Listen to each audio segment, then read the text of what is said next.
L'Auditori de Montaverner va acollir el passat divendres la presentació del cartell anunciador de la 14a edició del Mondoc, així com un avanç de la programació que es podrà veure a la mostra que es celebrarà del 18 al 26 de novembre.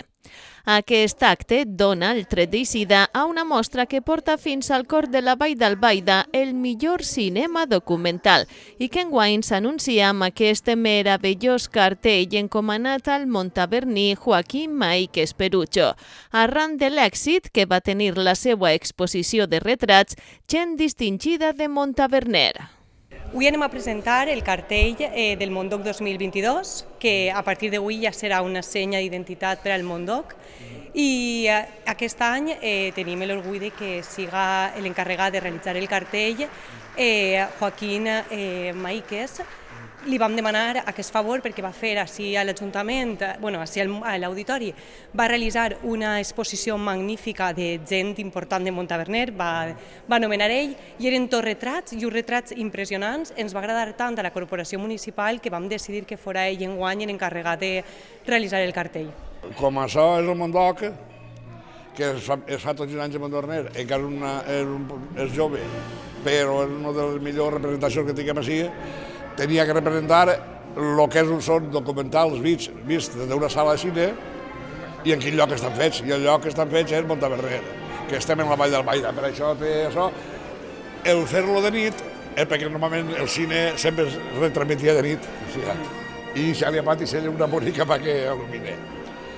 L'acamant també té les 5 fulles que té l'escut de Montaverner, estan grogues perquè resulta que estem en otoño ja. Y entonces tenía que representarles. Además, para equilibrar un poco la composició. Això està fet en el permís de Photoshop. Photoshop i programes de vectorials com el Illustrator i CorelDRAW. Ja està fet el permís de l'ordenador. A l'acte també es va projectar un vídeo que recull els documentals que formen la programació d'aquesta edició, tant els de secció oficial com els de la secció mostra.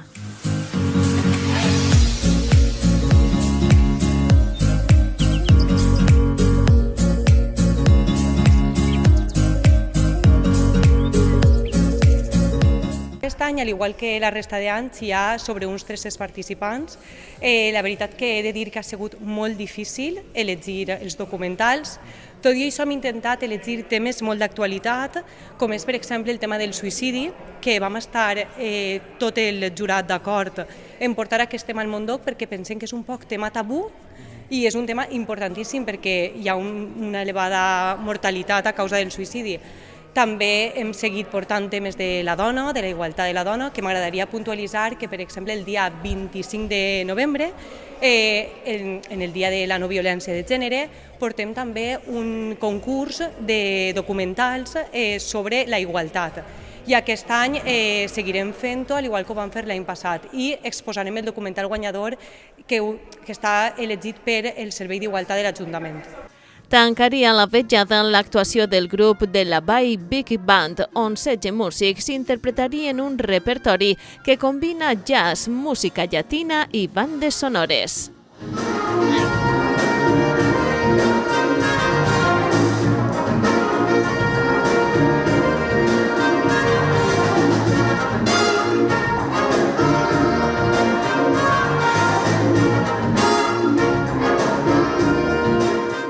Aquest any la presentació, al igual que va ser en el 2020, que també van portar un grup de música i a la gent li va agradar moltíssim perquè anima molt i és algo diferent. L'any passat van portar el tema del cinema mut i aquest any hem volgut tornar a la música.